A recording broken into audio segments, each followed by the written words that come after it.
Pozdravljeni. Najprej bi zaželela vso srečo v Združeni levici, ki me je včeraj popolnoma navdušila. Namreč sem ena izmed tistih volivk, ki sem bila prepričana, da bom v nedeljo prvič do zdaj v življenju šla na volišče in prečrtala vse skupaj.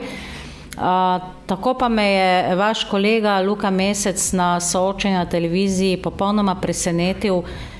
Namreč nisem pričakovala, da ima Združena levica natanko tak program, kot bi si ga lahko samo želela. Program, ki postavlja končno človeka pred kapital in ki je pravzaprav edina prava alternativa obstoječim etabliranim in tudi manj etabliranim strankam in listam. Tako da vso srečo v nedeljo, upam, da prestopite prag parlamenta in zastopate takšne ljudi, kot sem jaz.